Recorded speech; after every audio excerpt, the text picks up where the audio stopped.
دهري داموني لا أول له ولا آخر له.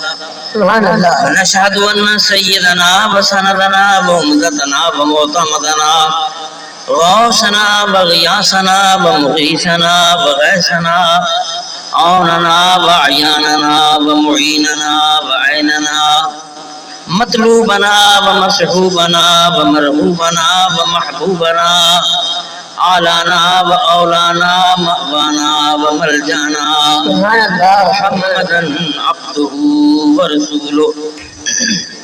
اما بعد فبسم الله الرحمن الرحيم.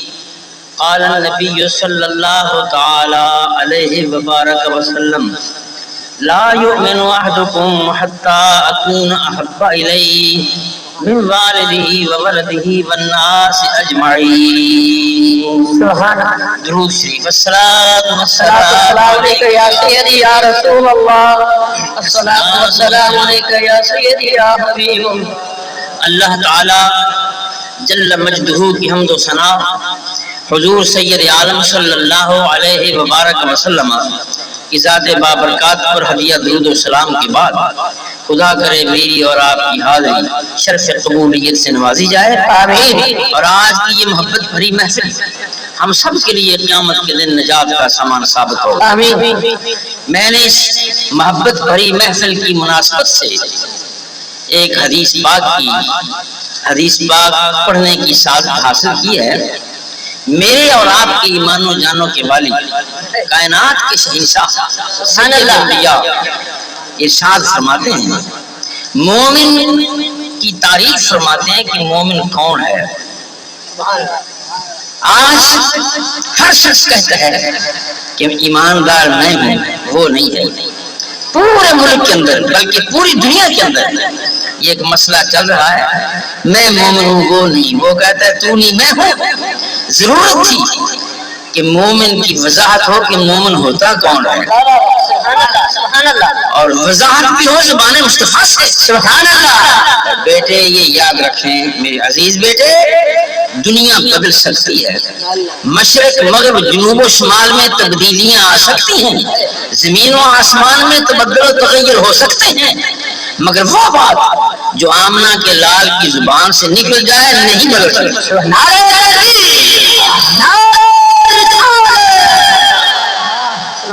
حضور سید عالم صلی اللہ علیہ وسلم فرماتے ہیں کہ کوئی شخص مومن نہیں ہو سکتا جب تک کہ اسے میں پیارا نہ ہو جاؤں، اتنا اس کی ماں سے، باپ سے اور ساری کائنات سے. جب تک کسی کے دل میں میرا پیار ماں باپ بہن بھائی دوست رشتہ دار سب سے زیادہ نہ ہو جائے، اس وقت تک وہ مومن نہیں ہو سکتا. مومن آج اگر میں سمجھتا ہوں میری ماں کو پیار میرے ساتھ زیادہ ہے یا مجھے اپنی ماں کے ساتھ پیار زیادہ ہے تو میں غلط ہوں. میں مومن اس وقت ہوں گا جب میری ماں کا پیار بہت پیچھے ہو اور مصطفیٰ کا پیار بہت آگے. سبحان اللہ. میں مومن اس وقت ہوں گا جب باپ کی محبت بہت پیچھے، بیٹے کی محبت بہت پیچھے، بیٹی کی محبت بہت پیچھے، محبوب کی محبت بہت آگے ہو جائے. اب ایمان کسے کہتے ہیں؟ میں اور میرے ساتھی ہم جو ائمہ مساجد مسجدوں آپ لوگوں کی خدمتیں کرتے ہیں، دین کی خدمت کا موقع قدرت دیتی ہے. ایمان کی تشریح آمنت باللہ و ملائکتہ و کتبہ و رسلہ یہ ہے، اور ہم بچوں کو پڑھاتے ہیں سکھاتے ہیں. یہ تو ہے عربی عبارت آتی ہو تو بہت اچھی بات ہے، مگر آپ اس محفل کی مناسبت سے میں جو ایمان کی تشریح کر رہا ہوں وہ انشاءاللہ آپ کو یاد رہ جائے گا. سبحان اللہ. میرے نزدیک بیٹے ایمان اس خوشبو کا نام ہے، ایمان اس مہک کا نام ہے جو زلف مصطفیٰ سے مہکے اور میرے دل و دماغ کو متصل. سبحان اللہ. سبحان اللہ. یہ بیٹے دوسرے انداز میں میرے الفاظ ایمان کی تشریح میں یہ ہیں، ایمان وہ نور ہے جو چہرے مصطفیٰ سے نکلی اور مومن کے دل کو منور کرتا ہوا چلا جائے. سبحان اللہ. اور یہ بات یاد رکھیں، کبھی مقابلہ ہوتا ہے مال کا اور جان کا، مال اور جان کا مقابلہ ہو تو جان نمبر لے جاتی ہے، مال مار کھا جاتا ہے۔ ڈاکو آ گیا، آپ کے پاس 10 کروڑ ہے تو 10 کروڑ بھی دے دیں گے، 50 کروڑ بھی دے دیں گے، گولی نہ مار، پیسے جتنے چاہیے لے جا۔ مال اور جان کا مقابلہ ہو تو جان بہت آگے، مال بہت پیچھے۔ اور کبھی کبھی مقابلہ ہو جاتا ہے جان کا اور ایمان کا۔ جب مال اور جان کا مقابلہ ہو، مال اور جان کا مقابلہ ہو تو مال بہت پیچھے، جان بہت آگے۔ 10-20 کروڑ کو چاہیے تو معمولی بات ہے، لوگ حکومتیں دے دیتے ہیں، تخت دے دیتے ہیں۔ جب اور کبھی کبھی بیٹے مقابلہ ہو جاتا ہے جان کا اور ایمان کا۔ جب جان اور ایمان کا مقابلہ ہو تو لوگ جانیں دے دیتے ہیں، ایمان بچا لیتے ہیں۔ معلوم ہوا مال سے بہت آگے جان ہے اور جان سے بہت آگے ایمان ہے۔ یہ لاہور میں ایک درویش سویا ہوا ہے، علم الدین غازی سے گئے، اس نے جان دے دی، ایمان بچا لیا تھا۔ قائد اعظم مرحوم اس کے پینل میں، وکیلوں کے پینل میں تھے، اور وکیلوں نے کہا کہ تو کہہ دے کہ میں نے نہیں مارا ہندو پنڈت کو، تو دیکھتا تو ہے نہیں، گواہ ہے کوئی نہیں، موقع کامیاب رہ جائے گا۔ اس نے کہا نہیں، اگر میں آج کہہ دیتا ہوں کہ میں نے نہیں مارا تو قیامت کو اگر محبوب پوچھیں گے کہ علم الدین جھوٹ بول گیا، قتل کیا ہندو کو، پنڈت کو قتل کیا، جب تجھ سے پوچھا گیا تو جھوٹ بولا؟ نہیں، جان دے دیتا ہوں، ایمان بچا دیا۔ اور یہی بندہ تھا۔ میں نے ایک کتاب پڑھی، سپریم کورٹ کے ایک جج نے لکھی تھی، علم الدین غازی کی، وہ بات یاد آئی۔ اس نے لکھا کہ علم الدین غازی کو ملنے کے لیے جیل میں لوگ گئے، اور ان ملاقاتیوں میں ایک بہت بڑا عظیم بندہ بھی تھا جسے شیخ الاسلام خواجہ قمر الدین سالمی کہتے ہیں۔ سبحان اللہ، سبحان اللہ۔ بہت بڑا محدث، بہت بڑا صوفی، بہت بڑا فقیہ، بہت بڑا عالم، بہت بڑا سیاسی لیڈر۔ اس وقت ان کا بھی ابتدائی دور تھا، شیخ الاسلام کے ابتدائی دور تھا، قرآن پاک کے حافظ تھے۔ ملاقات کے لیے گئے، علم الدین آئے جیل سے، خواجہ صاحب رحمۃ اللہ علیہ باہر کھڑے ہیں، اور آپ نے علم الدین کو دیکھ کر سورہ یوسف کی تلاوت شروع۔ سبحان اللہ۔ بڑے مزے سے پڑھ رہے ہیں، آنسو بہ رہے ہیں، آنسو بہ رہے ہیں، سورہ یوسف کی تلاوت کر رہے ہیں۔ آگے جا کر بھول گئے، اور یہ علم الدین وہ نوجوان تھا جو الف با تا سا بھی نہیں جانتا تھا، مستری کا بیٹا، جانتا کچھ نہیں، صرف یہ جانتا تھا کہ 17 جانتا ہے، تیشا جانتا ہے، محنت جانتا ہے، مزدوری جانتا ہے، اور 2 پیسے کما کر ماں کے ہاتھ پر رکھ دیا کرتا تھا، اتنا کام تھا۔ خواجہ صاحب رحمۃ اللہ علیہ سورہ یوسف میں جب بھول گئے تو علم الدین نے لقمہ دے کر آگے چلا دیا۔ سبحان اللہ۔ نعرہ تکبیر، نعرہ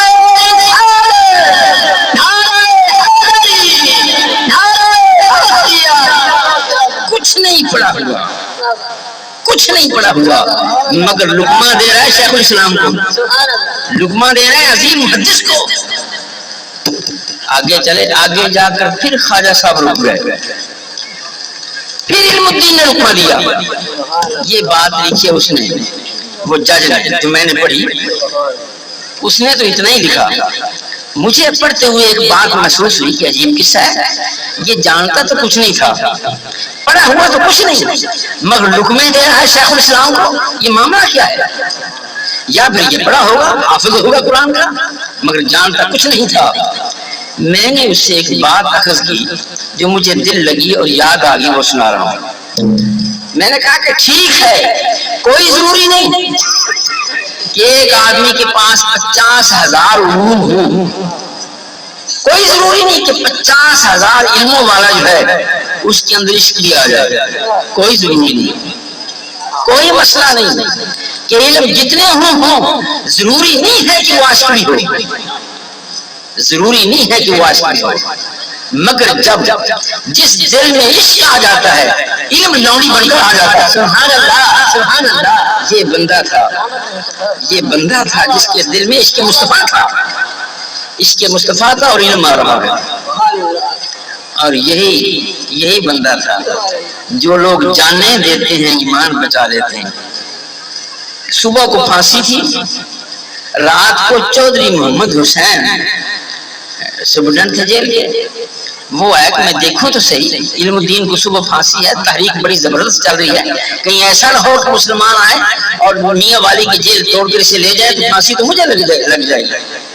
دیکھنے آئے تو علم الدین کے کمرے کے اندر بہت روشنی تھی، جگمگاہٹ تھی، اور علم الدین بیٹھے ان کے ساتھ ایک حسین شکل بھی کھڑی ہے، ایک حسین آدمی کھڑا ہے. حسین چودھری محمد حسین کو شبہ پڑ گیا کہ یہ تو لوگ آ گئے، اندر بتی بھی لے ہیں اور علم الدین کو لے جانے کا منصوبہ ہے. فوراً سیٹی بجائی، 10-20-50 سپاہی اکٹھے ہوئے، انہیں لے کر آیا. تو آ کر دیکھا تو علم الدین التحیات پر بیٹھے تھے اور نماز پڑھ رہے تھے. کمرے میں روشنی نہیں تھی، اندھیرا تھا. سپرڈنٹ پوچھتے ہیں کہ علم الدین تجھے قسم ہے اس ذات کی جس کے لیے تو نے کام کیا تھا اور پنڈت کو قتل کیا تھا، سچ بتا وہ بندہ کون تھا جو اندر کھڑا تھا؟ سچ بتا وہ روشنی کہاں سے آئی؟ وہ حسن جو نکل رہا تھا، بکھر رہا تھا، وہ کیا معاملہ تھا؟ تو علم الدین کی آنکھوں سے آنسوں کی جڑی لگ گئی. فرماتے ہیں چودھری محمد حسین کیا بتاؤں وہ کون تھے؟ وہ وہی تھے جن کے لیے کام کیا تھا. سبحان اللہ سبحان اللہ. مدینے سے یا رسول مدینے سے چل کر آئے تھے اور سر پر ہاتھ رکھ کر کہا اے اللہ میں علم الدین پر راضی ہو گیا ہوں، تو بھی راضی ہو جا. لوگ بات یہ کہہ رہا تھا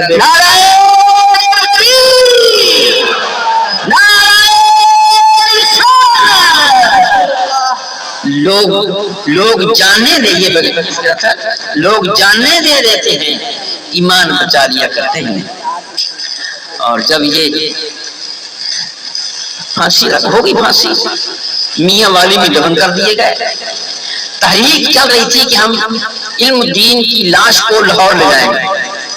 یہ بڑی زبردست مسلمانوں میں تحریک چلی. فیصلہ ہو گیا کہ ہاں لے جا سکتے ہو. جس دن علم الدین رحمت اللہ علیہ کی قبر کو کھودنا تھا اور ان کی ناش کو نکالنا تھا، جس جاتر کو ڈاکٹر آئے بڑے انداز کے ساتھ کہ لاش تو ختم ہوگی، بدبو ہوگی، دفن ہوگا. پہروں میں ہی ہوا. آج بھی اگر کوئی میاں والی کا اس وقت کا کوئی بوڑھا آج بھی ہو تو وہ حلف اٹھا کر کہنے کو تیار ہے کہ جب علم الدین کی قبر کھودی گئی، نعرہ تکبیر، نعرہ رسالت، نعرہ رسالت.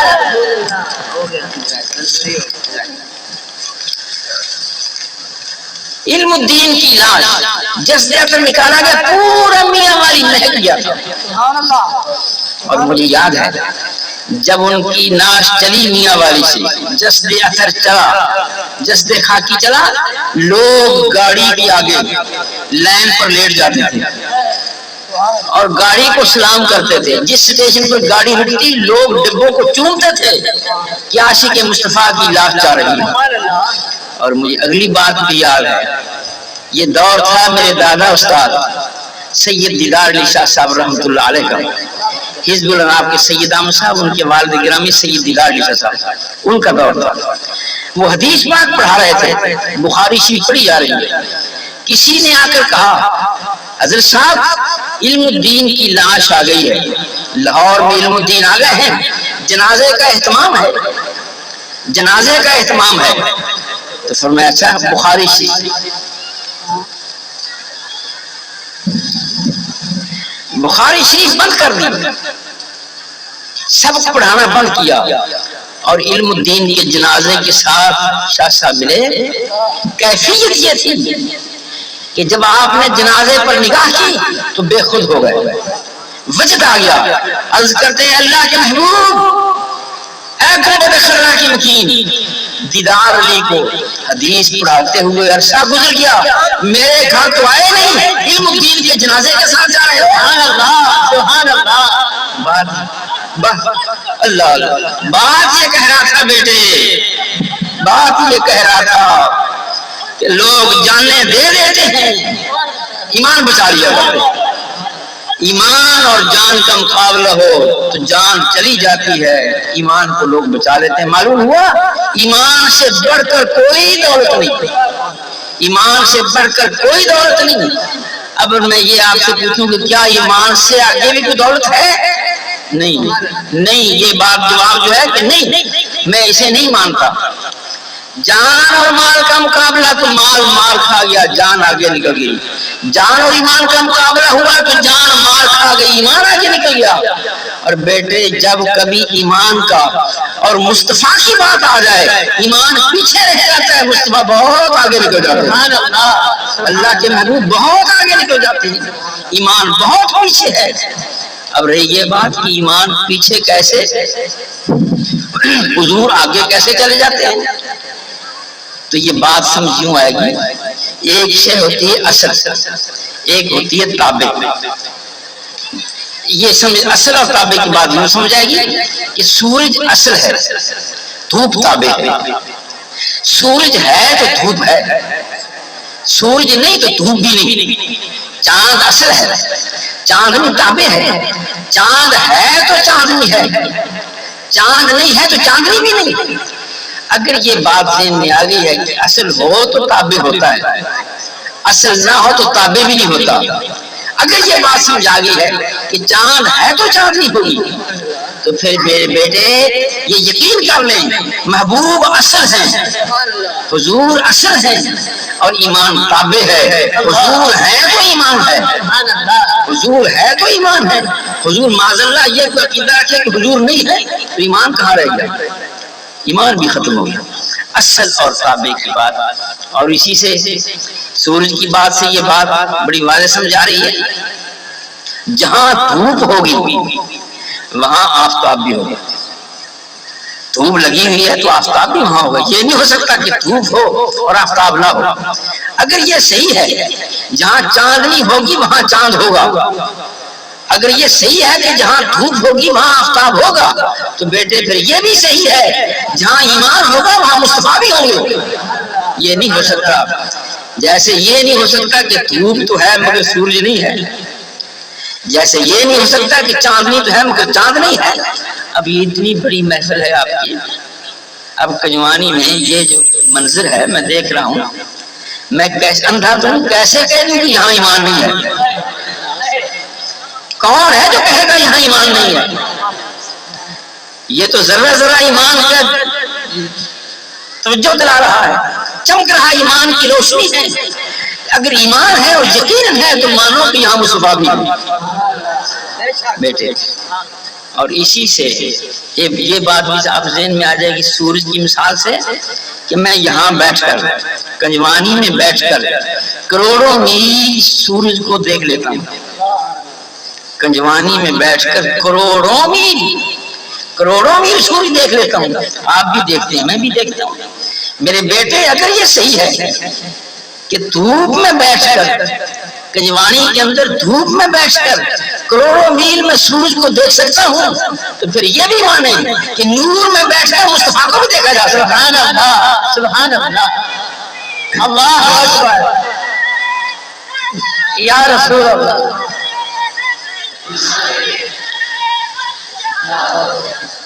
اسی سے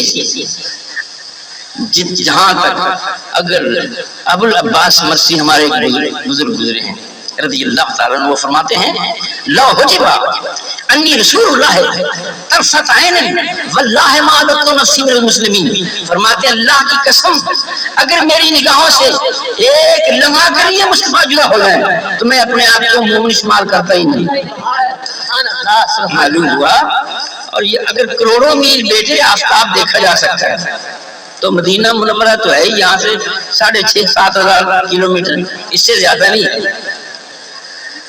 اور دوسری بات کہ سورج کروڑوں میلوں سے سورج زمین کو روشن کر دیتا ہے، کروڑوں میلوں سے سورج وہ زمین کو روشن کرتا ہے۔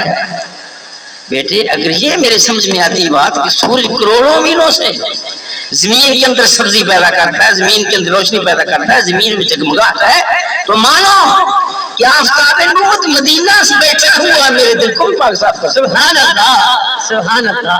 اگر یہاں پیشاب ہو گیا زمین پر کسی بچے نے کر دیا پلید ہو گئی۔ کروڑوں میل سے آفتاب نے نگاہ کی، تیزی کی، زمین سوکھ گئی۔ لوگوں سے علماء سے پوچھئے وہ پاک ہو گئی، اس پر نماز جائز ہے، اس کے ساتھ تیمم جائز ہے، بیٹھنا جائز ہے۔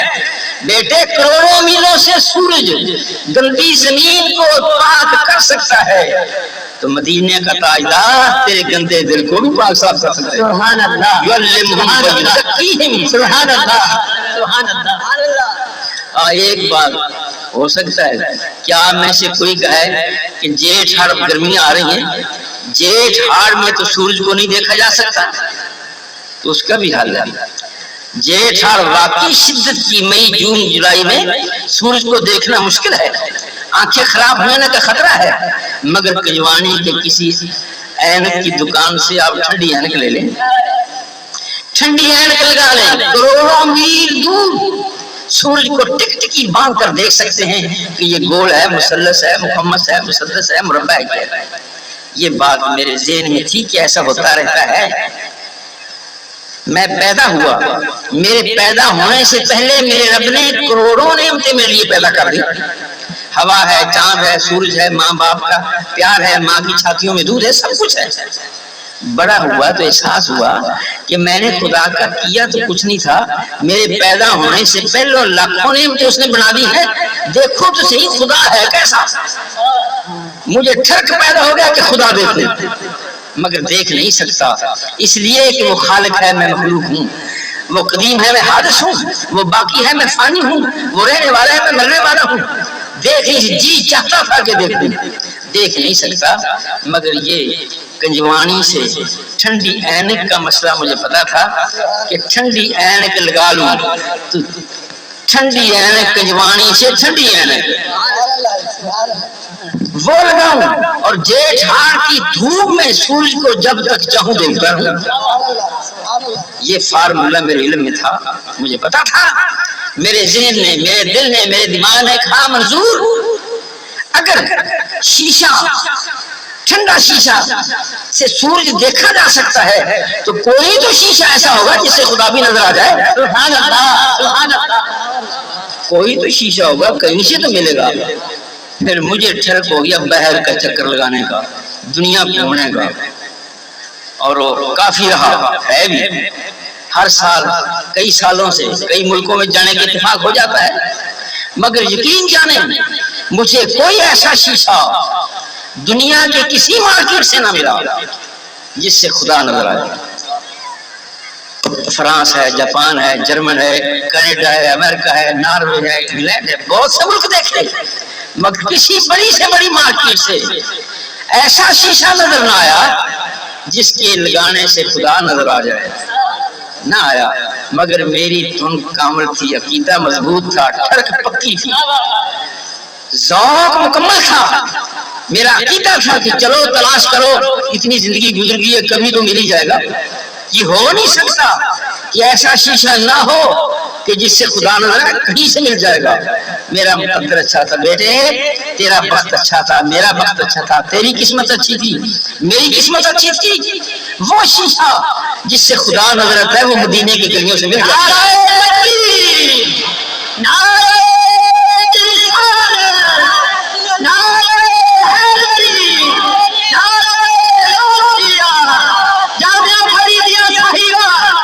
وہ مدینے کی گلیوں سے ملا، یہ یوں کہہ لیجیے کہ اماں حلیمہ سعدیہ کی چونپڑی سے ملا۔ ابھی یہ عزیز بیٹے ہمارے سیکرٹری صاحب، میں قاری صاحب سے کہہ رہا تھا یہ سیکرٹری ہے، یہ کوئی زبردست قسم کا مقرر بنا ہے جو ہمیں نہیں مار دے رہا ہے۔ تو کہنے لگے یہ ابھی حلیمہ سعدیہ کی ذکر کر رہے تھے، حلیمہ سعدیہ پنجابی کا بڑا اچھا فکرہ تھا، چمیندی تو سے، تو اس پر میں بھی کہہ دیتا ہوں اگر کبھی میرے ذہن میں یہ بات آ رہی ہے، اگر کبھی مقابلہ ہو جائے عرش کا اور اماں حلیمہ کی چونپڑی کا،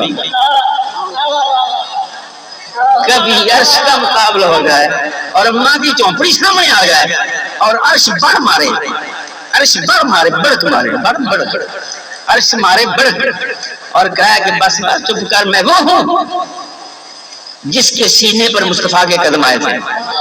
یہ حق ہے اس کا، ٹھیک ہے، یہ حق ہے عرش کا، یہ کہنے کا حق ہے کہ میں وہ ہوں جس کے سینے پر عرش مصطفیٰ کے قدم آئے تھے اور میں نے مصطفیٰ کے قدموں کو چوما ہے۔ بڑی بات ہے، کون جواب دے گا اس کا؟ کوئی جواب نہیں دے گا، جواب دے گا تو اماں کی چگی جواب دے گی، اس کا جواب اماں کی چگی دے دے گی۔ پنجابی کی فکر قید میں دل کر رکھے، اماں کی چگی آکھے گی بس بے بس بھائی چپ کر، منہ سنبھال کے گل کر، بس وے بھائی، بس وے بھائی بس کر، منہ سنبھال کے گل کر، کی گلاں کردا پیا؟ تو وہ ہے جب محبوب گزر رہے تھے تو تو نے منت کی تھی فتمسک العرش بعزیات، عرش کے قدموں کو چمٹ گیا تھا، دامن کو چمٹ گیا تھا اور تو رویا تھا کہ میرے پیدا ہونے کا مقصد تو پورا نہیں ہو رہا۔ اللہ یا رسول اللہ، رسول کے غلام ہے، رسول کے غلام ہے، موت کی حیات ہے یا علی۔ تو ذکر بیٹھے کر رہا تھا اماں کی چگی مقابلہ کر لے گی اور کائنات کی کوئی جگہ مقابلہ نہیں کر سکتا۔ حضور سید یہ وہ شیشہ ملا تو اماں حلیمہ کی چگی سے ملا، اماں آمنہ کی چونپڑی سے ملا۔ میں نے کہا کہ شکر ہے شیشہ تو مل گیا، اب شیشے کو لگاؤں کہ خدا تو نظر آئے، جس نے مجھ پر کروڑوں نعمتیں کی ہیں، میں دیکھوں تو صحیح وہ میرا خدا کیسا۔ ابھی شیشے کو پکڑا نہیں، شیشہ خود ہی بول اٹھا اور کہا من رانی فقرار حق، مجھے دیکھا حق دیکھ لیا، لگانے کی ضرورت نہیں تجھے، لگانے کی ضرورت نہیں، مجھے دیکھ لیا، دیکھ لیا۔ بیٹے محبوب اطہر سید عالم صلی اللہ تعالی وبارک وسلم کی ذات والا صفات، آج لوگ اس کہتے ہیں دین کا مرکز نماز ہے۔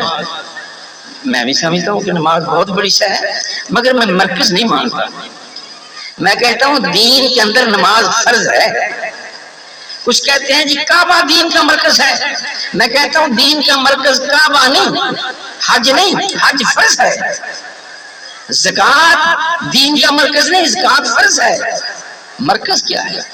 میرا عقیدہ یہ ہے کہ دین کا مرکز ذات مصطفیٰ ہے، سبحان اللہ، سبحان اللہ۔ اور اس کی دلیل میرے پاس یہ ہے، اگر کہا جائے کہ نماز مرکز ہے دین کا تو یہاں اتنے آدمی بہت سے سینکڑوں ہزاروں حاجی بیٹھے ہوں گے۔ میں پوچھتا ہوں عرفات کے میدان میں ظہر کی نماز پڑھی گئی ہے، عصر کی نماز پڑھی گئی ہے، کوئی بتائے ماں کا لال کہ اس نے مغرب کی نماز پڑھی کبھی عرفات میں؟ کوئی نماز نہیں۔ 50 لاکھ کا اجتماع ہوتا ہے عرفات میں کم و بیش، مگر مغرب کی نہ اذان ہے، نہ تکبیر ہے، نہ جماعت ہے، نہ نماز ہے۔ اب کوئی کنجوانی کا بندہ، ساہیوال کا بندہ کہے یہ ساری کہانیاں کس سے ہیں، نماز تو بہرحال پڑھنی چاہیے، اور وہ اللہ کہہ کر عرفات میں مغرب کی نماز پڑھتا ہے تو یقین جان بیٹھے وہ نماز اس کے منہ پر مار دی جائے گی، بالکل قبول نہیں ہوگی۔ یا اللہ میں کوئی ہرن تو نہیں بیچ رہا، شراب تو نہیں پی بلند کیا ہے، سبحان ربی الاعلیٰ کہا ہے، تو حکم ہوگا جا کام کر، نوڈے خاصوفی ننے خاصوفی جا کام کر، میں نمازیں وہی مانتا ہوں جو مدینہ کی گلی سے ہوگا، سبحان اللہ، سبحان اللہ۔ جو مدینے میرے مصطفیٰ نے یہاں نماز نہیں پڑھی تھی تو ہوتا کون ہے نماز پڑھنے والا؟ معلوم ہوا کہ دین کا مرکز نماز نہیں، ذات مصطفیٰ یا اللہ میں نے تو نماز اس لیے پڑھ لی یہاں کہ جاؤں گا 3-4 گھنٹے لگیں گے مزدلفہ پہنچنے تک، دیر ہو جائے گی، نماز قضا ہو جائے گی۔ حکم ہوگا نہیں، جہاں 6 گھنٹے دیر سے پہنچ، جب بھی پڑھے گا وہ قضا نہیں ہوگی، وہ ادا ہوگا، کیونکہ میرے مصطفیٰ نے ادا پڑھی تھی۔ لہذا دین کا مرکز ذات